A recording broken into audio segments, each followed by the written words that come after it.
Racikan Berita 1. Assalamualaikum warahmatullahi wabarakatuh. Pemirsa, kita berjumpa kembali, kita bertemu kali dalam bincang-bincang dengan Bapak Saidi Asatri.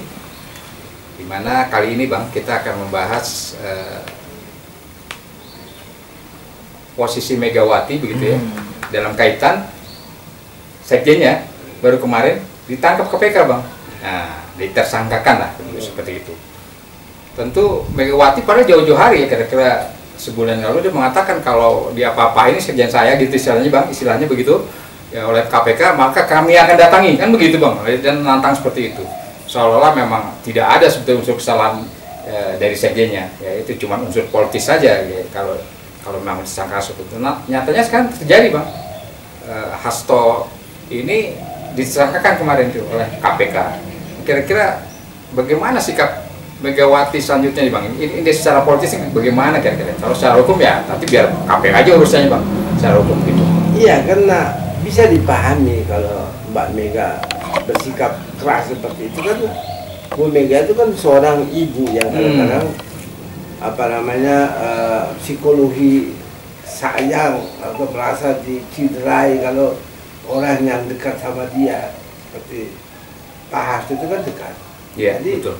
Kalau di perlakuan seperti itu, wajar. Sekjennya Bang, wajar Bang, sekjennya itu orang kedua. Wajar malah. Cuman yang harus kita ingat juga bahwa PDIP bisa seperti ini dari dulu itu karena kepemimpinan Mbak Mega itu juga rasional. Beda dengan, bahkan beda jauh di atas kepemimpinan yang lain-lain dan laki-laki dari partai-partai lain. Jadi rasionalitas itu dalam hati-hati dalam bertindak, sangat dalam refleksinya itu dilakukan juga oleh Mbak Mega. Nah, mengenai masa depan PDIP pasca Hasto ini memang yang saya lihat perlu memang digali ya. Kita kan tidak bisa tahu apa yang terjadi akan datang, hanya Allah yang tahu. Cuman kalau kita perhatikan ada perubahan dari masa lalu PDIP yang abai terhadap semua masalah etik. Ini semua kejahatan-kejahatan yang terjadi, hukum rimba ini pun semua gara-gara karena mereka kan abai. Cuman kita tidak punya cara untuk menghukum dia rakyat. Sadarnya terlambat Bang, sadarnya. Iya, artinya dulu saya sih sampai latihan misalnya gaya salam Pancasila. Oh, iya. Itu menurut saya terlalu berlebihan. Misalnya mau mengubah dari undang-undang Pancasila dibikin dalam masalah undang-undang itu nggak ada ceritanya. Karena Pancasila Trisila menjadi Kasila begitu Bang. Memang Pancasila ini kan ideologi, filsafat. Kalau dia ditransformasi, terjemahkan, nggak bisa langsung masuk ke undang-undang. Undang-undang kan tindakan. Bagaimana Anda bisa bawa Pancasila yang masih perlu tafsir masuk ke dalam undang-undang seperti itu? Jadi saya kira itu loncatan berpikir. Kalau saya agak sedikit berani mengatakan sebenarnya keinginan untuk membodohi rakyat, gitu. Jadi banyak orang awam kita ingin dikerjai, jadi dimanfaatkan untuk seolah-olah bahwa yang diperjuangkan di Pancasila, padahal enggak. Pancasila itu harusnya terungkap dalam, tidak boleh bikin undang-undang setebal 700 halaman terus tumpang tindih halaman mana kita nggak tahu. Itu sebenarnya Pancasila. Pancasila tidak boleh ada korupsi yang seperti sekarang, membuat semua kasus korupsi tidak ditindaklanjuti. Tidak ada tindak lanjutnya. Tidak ada tindak lanjut. Jadi rakyat ini hanya kebagian angka-angka, sekian ratus triliun ya, sekian ratus. Cuma 4 tahun Bang rata-rata Bang. Iya, sementara mereka untuk makan aja. Dihukum 4 tahun aja. Dihukum 4 tahun aja untuk makan aja susah. Kemudian hakim ini, maaf ya, dulu saya terlibat waktu mencapai kenaikan gaji mereka dan saya sangat simpatis profesi hakim. Tapi saya lihat itu orang-orang yang jahat diloloskan, orang-orang yang baik dikorbankan, dihukum berat.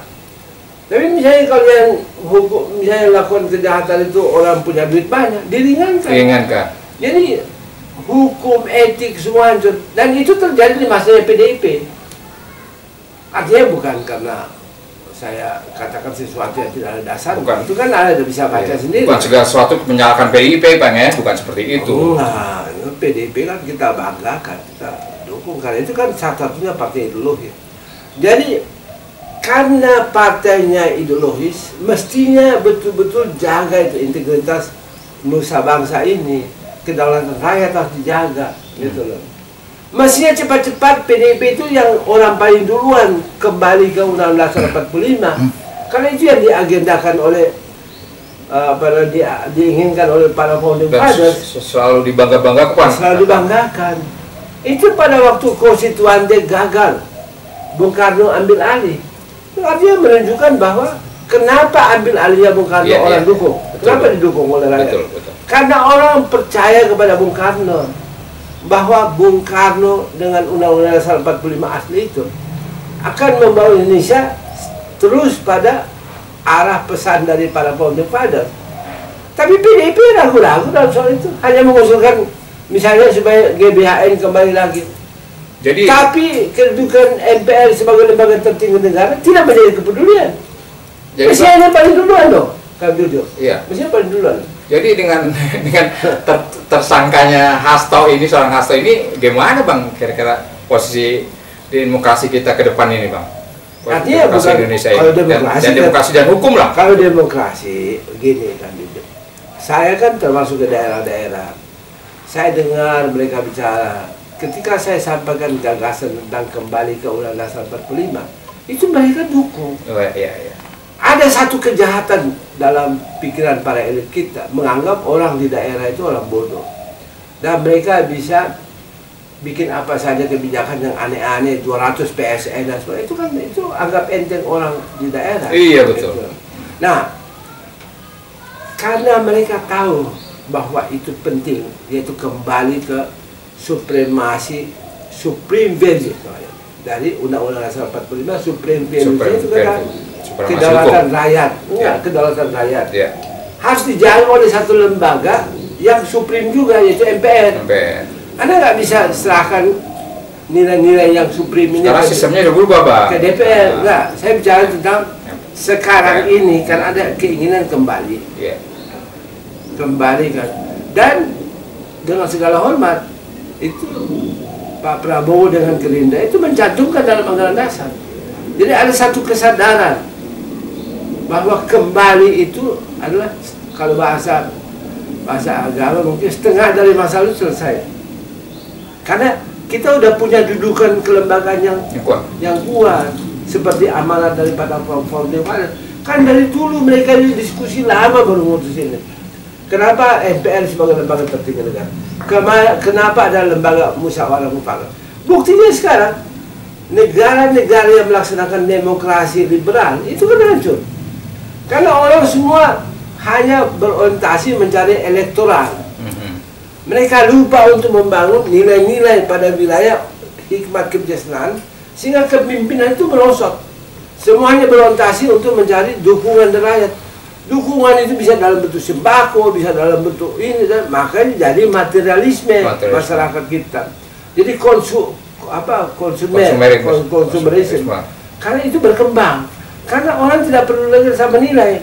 Dulu waktu kita mahasiswa diajarkan, kalau Anda mau kemenangan politik, maka kalau orang makan sesuatu yang tidak bergizi, tidak sehat, dan orang suka, Anda akan berikan kepada rakyat apa yang mereka yang tidak sehat buat mereka. Anda tak berikan, ya demi dukungan mereka. Tapi kalau Anda seorang pejuang, cita-cita untuk kebaikan rakyat, walaupun rakyat meminta untuk kebutuhan elektoral, Anda tidak bisa berikan kepada mereka karena sayang kepada mereka. Jangan makan racun ini. Itu teori dasar. Tapi demokrasi liberal membuat menjadi berantakan semua ini. Dan sayangnya seperti PDIP ini lupa terhadap legacy dari Bung Karno. Saya terus terang terpaksa saya ngomong begini, saya tahan lama sekali tentang apa yang saya bicarakan. Mestinya jangan lagi lah percaya pada cara-cara permainan simbol-simbol. Harus masuk ke dalam makna kedaulatan, makna kesejahteraan, makna kebahagiaan rakyat, harus masuk ke situ. Ya, Saya kira itu.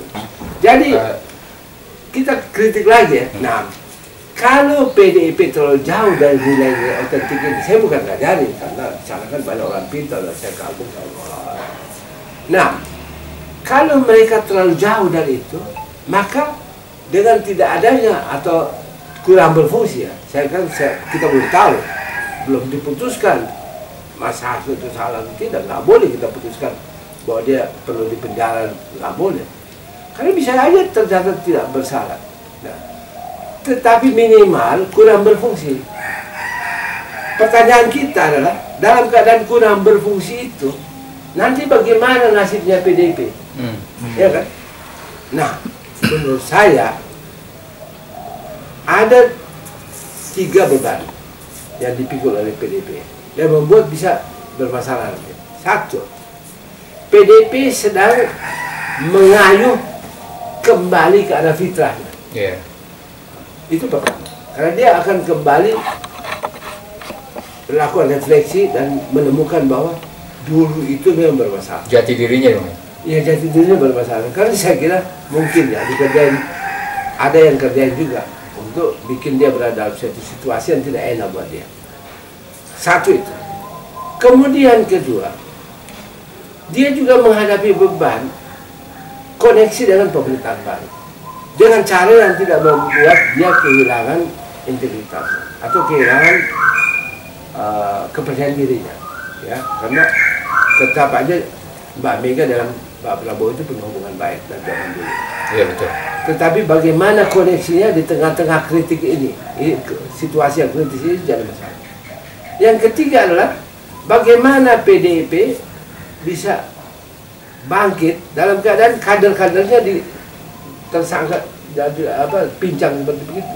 Banyak jadi tersangka, Bang. Banyak. Jadi bagaimana PDIP menghadapi ini? Nah, sementara ada pihak lain yang di luar, saya nggak tahu siapa. Mungkin sedang berpikir untuk mengambil kepemimpinan Mbak Mega karena itu udah terlalu lama. Menarik itu. Jadi saya kira satu kerjaan berat buat Mbak Mega untuk reconcile faktor-faktor penekanan dan peluang untuk bangkit kembali. Saya kira itu masalah. Iya. Jadi menarik apa yang sudah diungkapkan dan disarikan oleh Bang Sayuti, Bang Sayuti Asatri, begitu. Dan kita berharap tentunya PDIP itu bisa kembali lagi kepada jati dirinya, Bang. Ya, kembali kepada ideologi yang sebenarnya, mana ideologi yang sudah dicanangkan atau diterapkan oleh Presiden pertama kita, Soekarno, bisa dilanjutkan secara benar. Walaupun Bung Karno itu masa lalu, iya, tetapi yang diperjuangkan Bung Karno itu relevan dengan perkembangan dunia sekarang. Jadi yang dilakukan dengan main-main hanya gimmick-gimmick itu udah nggak laku. Iya, itulah oleh karenanya kami berharap tentu PDIP dalam politik masa lalu, kondisi yang sedang sulit ini, di mana sekjennya ditersangkakan oleh KPK, gitu, dapat kembali kepada ideologi yang awal seperti legasinya juga demikian seperti yang diungkapkan oleh Bung Karno tadi itu, Bang. Ya, jadi kita berharap PDI Perjuangan, Bang, ya, tetap kritis, ya, tetap konsisten dalam arti membela wong cilik tadi, Bang, dan otentik dan dalam arti yang sebenarnya, tidak berupa gimmick-gimmick saja. Iya, kalau itu dilakukan, rakyat bisa memaafkan. Insya Allah bisa begitu, seperti itu. Demikian bincang-bincang kami dengan Bapak Sayuti, dan insya Allah kita berjumpa kembali pada lain kesempatan. Wassalamualaikum warahmatullahi wabarakatuh. Waalaikumsalam. Terima kasih, kan. Sama-sama.